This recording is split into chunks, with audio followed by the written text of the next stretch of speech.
A very good evening to all our viewers and welcome to tonight's edition of Primetime News, coming to you live from our Newsfirst studios in Colombo.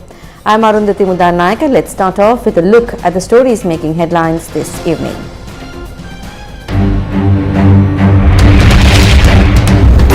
Chinese geophysical scientific research vessel Shiyan-6 granted permission to remain in the Sea of Sri Lanka for 2 more days. Chinese media responds to Indian media reports. A destroyer belonging to the Japan Maritime Self-Defense Force in Trincomalee. Medical faculty staff students who were arrested during a protest granted bail. Several factions urged the government to put an end to suppression. රටේ සියලුම ප්‍රගතිශීලී ජනතාව සියලුම ප්‍රගතිශීලී සංවිධානات එක්ක එකතු වෙලා අඛණ්ඩව ක්‍රියාමාර්ග ගන්නවා කොන්දේසි විරහිතව. Remains of Anula Ratnayaka, who died during the Hamas attack on Israel, arrives in Sri Lanka. United Nations General Assembly adopts a resolution on the Gaza crisis, calling for a humanitarian truce. New Zealand versus South Africa, finals of the Rugby World Cup tonight. And now the story is in detail. Permission has been granted today for the Chinese geophysical scientific research vessel Shiyan-6 to remain in the Sea of Sri Lanka for 2 more days to engage in marine research activities. Initially, the ship was scheduled to leave the country today. Meanwhile, a Chinese state-run media outlet has slammed India for politicizing China's marine research operations.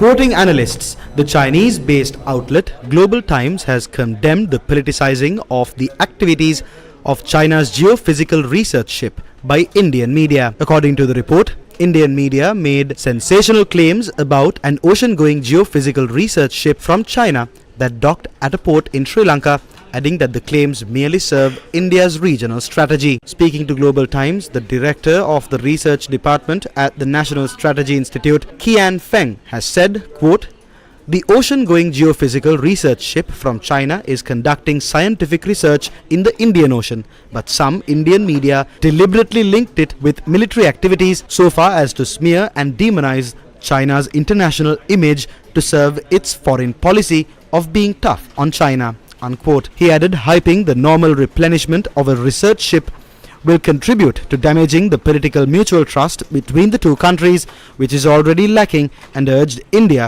to make practical efforts to bring bilateral ties onto a positive path. Chen Jiangmiao, director of the World Navy Research Center at the National Institute for South China Sea Studies, told the Global Times that the activities of Shiyan-6 in the Indian Ocean conform to international law and also the laws of Sri Lanka, adding that India's objection come from nowhere. The report added that past experiences have shown that whatever Chinese ships enter the Indian Ocean, whether they are merchant ships or fishing ships, due to its biased perception of China, India will treat them as a threat to the region, making sensational claims against China based on non-existent facts. Meanwhile, Chinese geophysical scientific research vessel Shiyan-6, which arrived in the country on October 25th, was seen docked at the SAJT terminal of the Colombo port today. The Ministry of Foreign Affairs said today that the ship was granted permission to remain in the Colombo port for 2 more days despite its schedule to leave the Sea of Sri Lanka today. According to sources, the ship will not leave the island until Sri Lankan scientists join the Chinese team. Meanwhile, the National Aquatic Resources Research and Development Agency, or NARA, said that it received permission from the Defense Ministry to engage in research activity with the Shiyan-6. However, NARA has not yet been given a specific date or a time to board the vessel. Chinese geophysical scientific research vessel Shiyan-6 made global headlines after India became concerned over its route to Sri Lanka. India had also raised its concerns with Sri Lanka at the highest diplomatic level. However, as planned, the Shiyan-6 reached Sri Lanka on the 25th of October. Ministry of Foreign Affairs said permission has been granted to the National Aquatic Resources Research and Development Agency and the University of Ruhuna to carry out research activities with the staff of Shiyan-6. Meanwhile, a ship belonging to Japan Maritime Self-Defense Force arrived at the Trincomalee harbour today. The ship is a destroyer called Akebono. Sri Lankan Navy, in accordance with naval traditions, welcomed the ship upon her arrival. The 150.5 meter long destroyer serves in the Japanese Maritime Self-Defense Force and she is manned by 172 as crew members. She is commanded by Commander Hasito Sotokawa. During the ship's stay, the crew will take part in several programs organized by the Sri Lankan Navy with a view to promoting cooperation and goodwill between the two navies. The ship is scheduled to depart the island on the 31st of October, where she will engage in a naval exercise with the Sri Lankan Navy ship in the waters belonging to the Eastern Naval Command of the Sea of Sri Lanka. An army delegation led by Major General Chandran Wickramasinghe met Acting High Commissioner of India to Sri Lanka, Dr. Satyanjal Pandey, to discuss the conduct of the upcoming exercise Mitra Shakti, a bilateral exercise between the armies and air forces of India and Sri Lanka. Major General Chandana conveyed his gratitude to the government of Sri Lanka for the capacity building support extended to Sri Lankan armed forces and also expressed willingness to further strengthen the existing engagements. During the meeting, a funding of 23 million rupees was announced by India.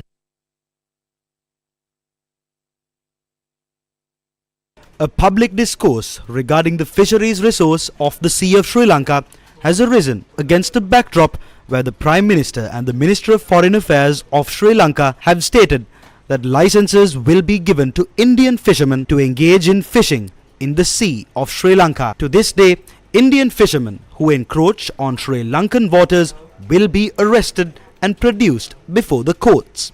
However, now it has been proposed to provide licenses to Indian fishermen to lay claim to the fisheries resource of the Sea of Sri Lanka. This is a license allowing Indian fishermen to steal the valuable resources of Sri Lanka. During a program to create awareness on this issue in the northern province, Attorney Swastika Arulingam said preparations are in place to replace the Fisheries and Aquatic Resources Act No. 2 of 1996 with a new law. Through this act, the Director General has the authority to issue licenses to foreign vessels.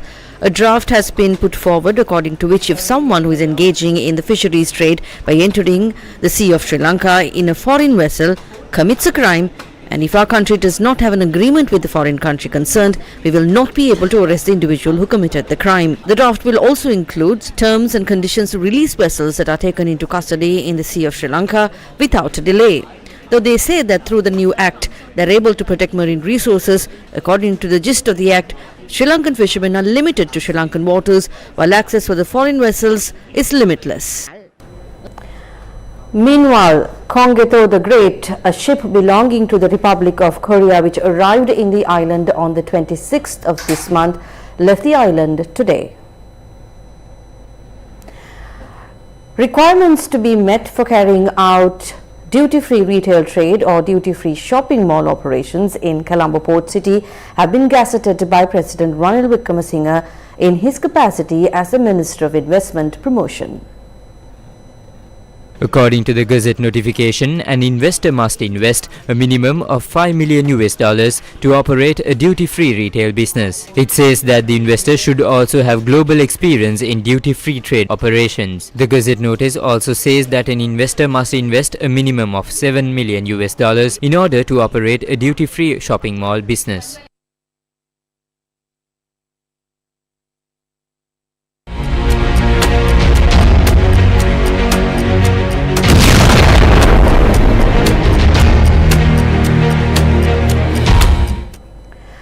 The remains of Anula Ratnayaka, who died in Israel, was brought to the island this morning in a flight belonging to Dubai Airlines. Anula Ratnayaka went missing after the Hamas attack on Israel on October 7th. The Israel Foreign Ministry said she died during the battle. Anula Ratnayaka was working in Israel for 10 years. A resident of Irivatia, Kalania, Anula Ratnayaka was a 49-year-old mother of two. Her family members and a group of officials from the Foreign Employment Bureau came to the airport to receive her body.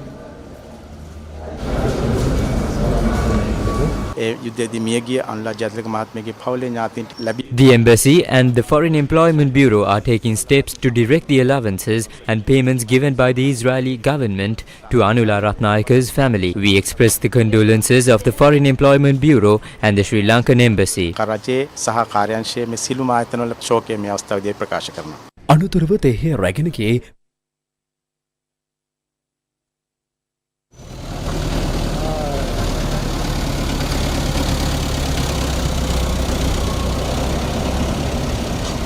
Afterwards, the body was taken to the Negombo District Hospital. The post-mortem examination was carried out at the Negombo District Hospital. The Israeli military has accused Hamas of using the main hospital in Gaza as a shield for its tunnels and operational centers yesterday. At a press conference, Israel's chief military spokesperson showed photographs, diagrams and audio recordings that he said showed how Hamas was using the hospital system and Al-Shifa hospital in particular to hide a variety of command posts and entry points into the extensive tunnel network under Gaza. It was not possible to verify the spokesperson's statement. The Israel's military has regularly accused Hamas of basing leadership and operational centers in residential areas or around schools or hospitals. Israeli forces have marched outside Gaza and conducted raids into the enclave in preparation for an expected ground offensive in retaliation for the deadly Hamas attack on Israel that killed more than 1,400 people. Israeli jets and artillery have since pounded the enclave, destroying large areas and killing more than 7,000 people, according to Gaza Health Ministry figures. International media and aid agencies said they lost contact with staff in Gaza amid a near-total communications blackout. Meanwhile, Lebanon's state-run national news agency said an Israeli drone fired 3 missiles on a Hezbollah stronghold in an area relatively far from the border. The agency added that the drone struck the Safi mountain in Lebanon's southern region where Hezbollah has posts. Meanwhile, Sri Lanka has voted in favor of a resolution on the Gaza crisis, calling for an immediate, durable and sustained humanitarian truce, leading to a cessation of hostilities. The United Nations General Assembly on Friday adopted this resolution on the Gaza crisis, calling for a humanitarian truce. The resolution breaks the deadlock at the UN over a response to Israel-Palestine crisis which erupted on 7th October, where member states on the Security Council have failed to reach agreement on 4 draft resolutions.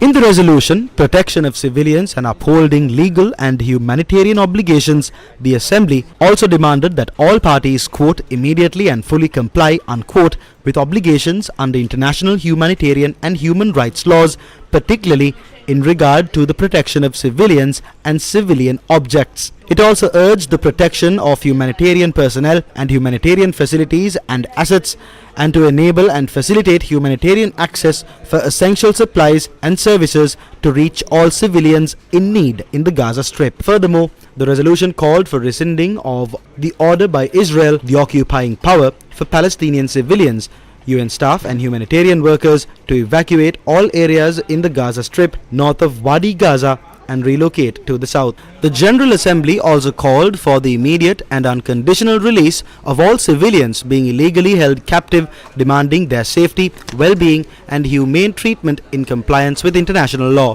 14 nations that voted against the resolution included the United States of America, Israel, Papua New Guinea, Paraguay and Marshall Islands, Australia, Canada, Iraq, Italy, Ukraine, Japan, Philippines, the Republic of Korea and India are notable countries that abstained from voting for the resolution. 120 countries, including Sri Lanka, voted in favor of the resolution.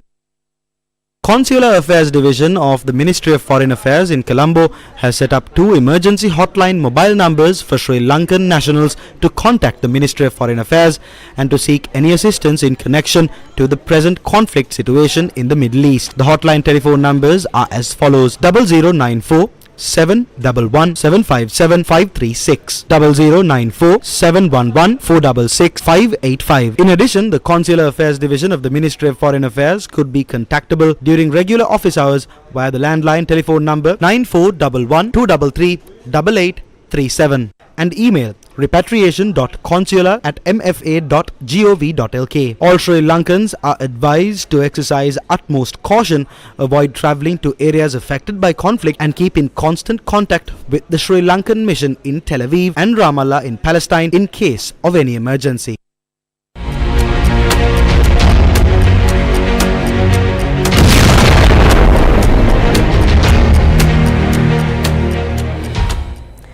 Today is Vap Full Moon Poe Day, the last full moon of the Vas season, as well as the beginning of the month of Katina Jivara. Various religious activities were organized in many temples across the island today. Lord Buddha ascended from heaven of Tautisa and went to the Sankasapura in Dambadiva on a full moon polar day like today. Arahat Sarayut was offered the highest position among the enlightened monks, and Maitri Bodhisattva was ordained in the order of Gautama Buddha on a Vap full moon Poya day. It was also on a day like today that King Devanampiya sent a memorandum to King Dharmashoka requesting to bring down the branch of the Jayasri Mahabodhi to Sri Lanka. Venerable Arittathero, the first Arahat of Sri Lanka, composed the Vinaya Pitaka at the Thuparama Sima Malaka on a Vap full moon Poya day. Various religious activities were organized in many temples around the island, giving priority to Amisa and Pratipatti Puja.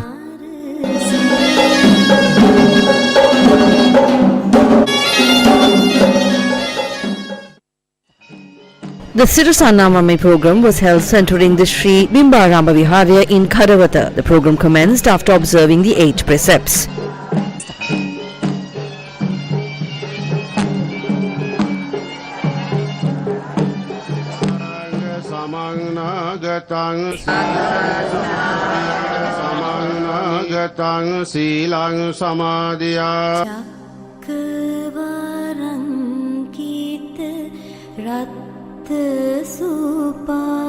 The Viharasana program focused on the history of Sri Bimbarama in Kadavata. The program was attended by Chief Incumbent of the Sri Bimbarama Viharya in Kadavata, Most Venerable Hurigaswave Saddhavasa Thera, Viharadhikari Venerable Hurugaswave Ratnapala Thera, and Dr. Asoka Gunasekara. During the program, a ceremonial relic was presented to the temple by the Director of Public Relations of Sirasa TV, Priyantha Vijayasinghe. Venerable Deniyaye Upasamathera conducted the Sirasa Damsara Dhamma sermon.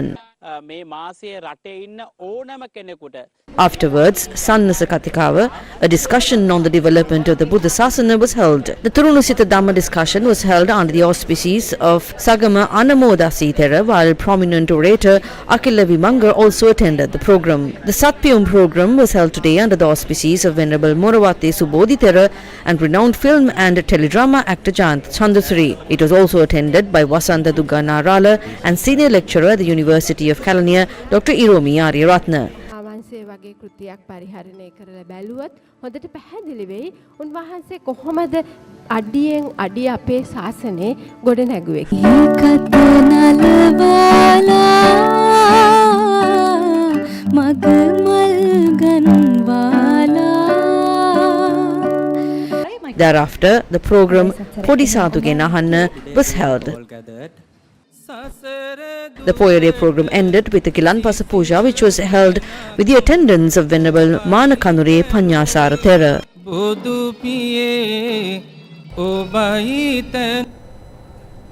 Also in local news, the student activists who were arrested during yesterday's protest in Colombo, including the convener of the Medical Faculty Student Action Committee, Naveen Tharaka, were released on bail today.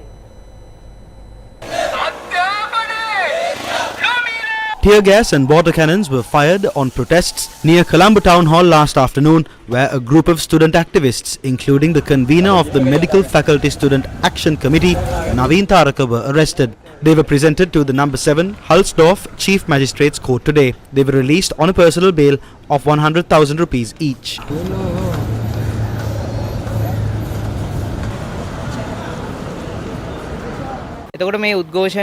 We considered this protest to be a peaceful march, but the police intervened the protest and attacked us with tear gas and water cannon in order to disperse the crowd.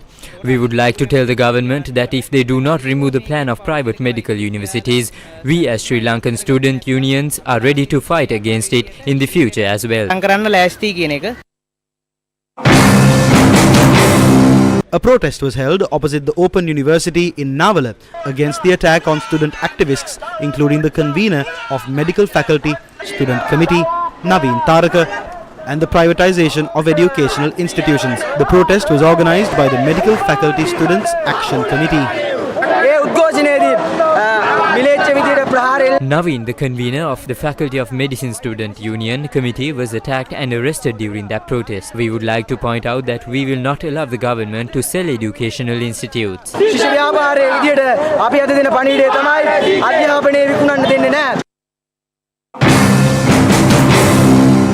Convening a press briefing today, the Medical Faculty Students Action Committee said that the government should immediately stop suppressing student activists. ඒ සෞඛ්‍ය සහ අධ්‍යාපන ශාස්ත්‍රයේ පවතින ගැටලු අරගෙන සාමකාමී විදියට ඒ අරගෙන How did the police treat the peaceful protesters when they were protesting about the unfair education and healthcare practices? They fired tear gas and beat them up with batons. We would like to remind the government to stop trying to satisfy the business networks of the government, refrain from suppressing leaders and suppressing these student activists immediately. මර්ධනය කිරීම මේ ශිෂ්‍ය ක්‍රියාකාරීන් මර්ධනය කිරීම වහාම නවත්තන්න ඕනේ. Meanwhile, the Inter-University Students Federation convened a press briefing in Kandy to express their views regarding the attack against the protest organised by Faculty of Medicine Student Action Committee. ආණ්ඩුව ගේන මර්ධනයට මොනෑම All progressive people of the country, together with the progressive movements, are taking continuous action unconditionally against the repression brought by the government in any way, and also against the program brought by the neoliberal economic reforms implemented and confirmed within the country. අඛණ්ඩව ක්‍රියාමාර්ග ගන්නවා කොන්දේසි විරහිත. The Ceylon Teachers Union says that instead of addressing the prevailing issues in the country, the government is taking an oppressive approach. ගුරුවරු විදුහල්පතිවරු විදියට පිරිවෙන් ගුරුවරු ගුරු උපදේශකවරු විදියට දීර්ඝ කාලයක් තිස්සේ As teachers and principals, we have always opted for resolving our disputes through discussions, but we have now opted for protests as our effort for peaceful dispute resolution bear no fruit. And the government, including the president, is attacking this protest. We saw certain ministers saying that it was a decision made by the Inspector General of Police. But can the IGP act outside the powers vested within his position? Many others are trying to give various interpretations to this issue. So we clearly view this as a brutal attack carried out by the government. We saw how the authorities inhumanely attacked the medical faculty students and then brutally attacked the teachers. They are barking up the wrong tree. ඒතර ගුරු විදුහල්පතිවරුන්ට 24 වෙනිදා පහර වැරදි තැනකට තමයි මේ අත තියලා තියෙන්නේ.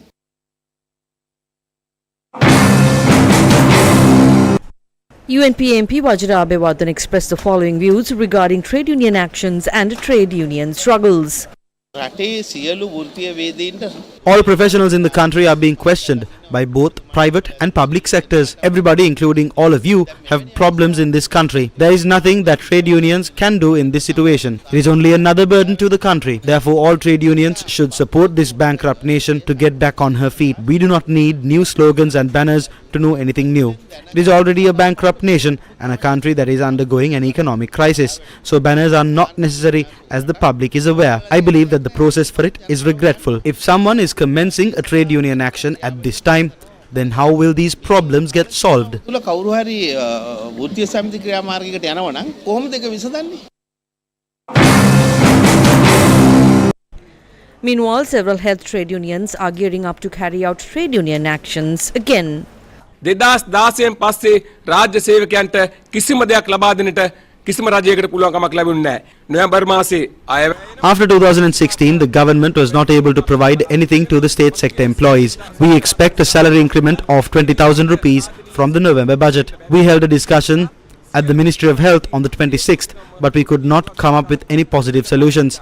Because of that, all the trade unions unanimously took a common decision to come out of the hospitals from 6:30 am to 12 pm on the first day of November and protest. We will not implement this protest in maternity hospitals and children's hospitals, as operations in these hospitals are being carried out. එම රෝහල් වල නිසි පරිදි සියලුම වැඩ කටයුතු සිද්ධ වෙමින් පවතිනවා. මේ රටේ ජනතාවට අඩුම තරමින් හෙට වැඩ The people of this country need to create a situation where they can at least go to work tomorrow and eat today. This is our basic demand. We ask that these problems be resolved. If this government is attempting to defeat these attempts by using the Anti-Terrorism Act or the Online Safety Bill, we would like to tell that it would be an unsuccessful attempt.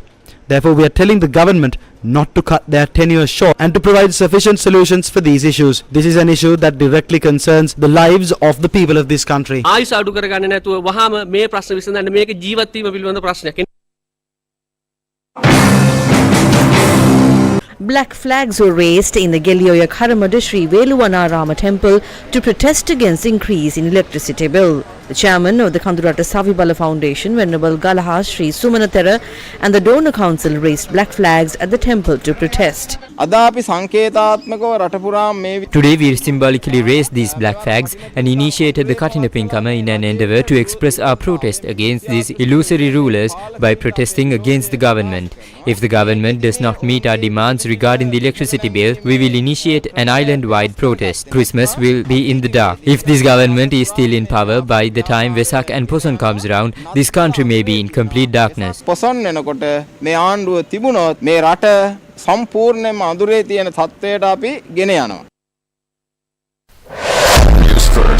with the people.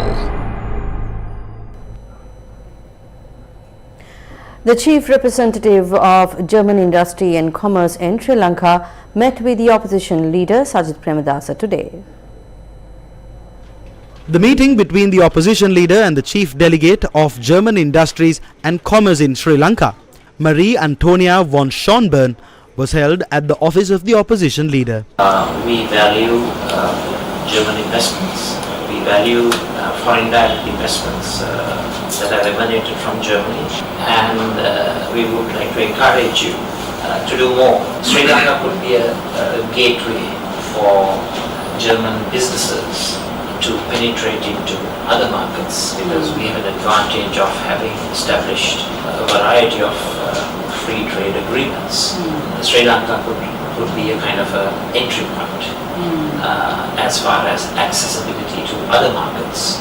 Germany plays a very, very important role as far as foreign direct investments and also as an export destination for Sri Lankan exports. So we attach great value to the bilateral economic, trade, commercial and business relationship. So we as the opposition would try to provide you with the fullest support, cooperation and facilitation to encourage German businesses to enter Sri Lanka on a much larger scale. The Central Bank of Sri Lanka has arranged to hold an auction of treasury bills worth 145,000 million rupees on November 1st. The bids can be submitted until 11 a.m. on that day. The Central Bank of Sri Lanka announced that the payments should be made on the third Friday of November. The 6th edition of the epic cycling race, Race the Pearl, proved to be every bit as exciting as expected, as 65 riders rode down the length of Sri Lanka from Point Pedro to Dikwella. The grueling 24-hour challenge began at midnight on Friday night and ended tonight 600 kilometers later at Dikwella. This year's route was breathtaking indeed, as it skirted several wildlife parks through a varied mix of terrain of flat and straight roads together with mild uphills and downhills. The journey included 4 pit stops in Vaunia, Dambulla, Mahiyangane and Bellavaya. We have 65 riders, especially 5 women are doing it this time. 8 nationalities, including some professional riders from Europe. A Tour de France stage winner is here. Gravel race champion is here. We've got a couple of people from India. The first Indian to do race across America is here. And of course a lot of Sri Lankans. So this ride connects north and south. It shows the beauty of this country to the world. And it is all about promoting Sri Lanka to the world. So it's an exciting event starting from Point Pedro all the way down south to Dikwella. So we are about to start just past midnight. Newsfirst correspondents caught up with a group of participants as they rode in for a pit stop in Bellavaya. Race the Pearl is organized by Spinner Epic Cycle Events with sponsors including Jetping Hotels, Visit Sri Lanka, MAS, SOL Fitness Resorts, Browns Hotels and Resorts and the Live Foundation.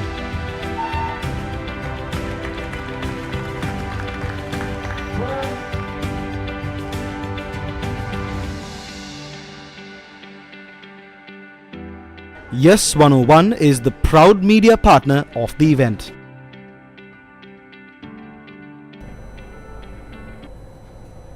A live concert featuring the Indian legendary singer Shankar Mahadevan is all set to take place tomorrow at 6:30 p.m. at the Sugatadasa Indoor Stadium, Colombo. Sri Lanka's premier Tamil TV channel Shakti TV and Shakti FM are the main media sponsors for this event.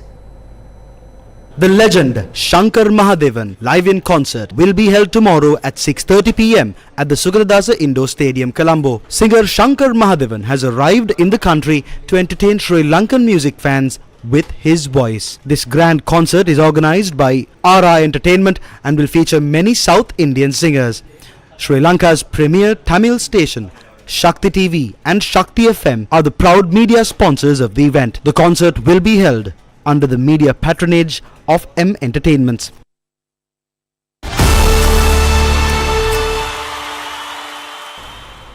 And in sports news, England won third place in this year's Rugby World Cup. They won against Argentina with a score of 26-23.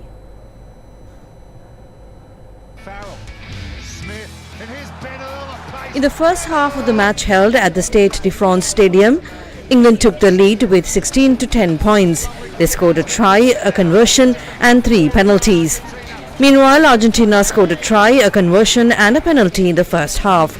In the second half, England scored another 10 points through a try, a conversion and a penalty. Argentina scored 13 points in second half, but it was not enough for the victory. Meanwhile, the final that will determine the winner of this year's tournament will be held tonight. The finals is between the All Blacks of New Zealand and the current world champions South Africa, Springboks. New Zealand has been crowned champions 3 times and runners-up once in the history of the World Cup. South Africa also became world champions 3 times. Today's final match between the two countries is scheduled to start at 12:30 a.m. Rugby fans can watch the live action on TV1. The official ICC Men's Cricket World Cup India 2023. And in cricket news, Bangladesh took on Netherlands in the 28th match of the ICC Cricket World Cup 2023 in Kolkata, India. Cricket fans can watch and listen to all the action of the World Cup via the MTV NBC networks, the official local broadcast rights holder of the tournament. The matches are also being streamed live on www.newsfirst.lk. And with that, we wrap up tonight's edition of Primetime News. Thank you very much for joining us. Good night.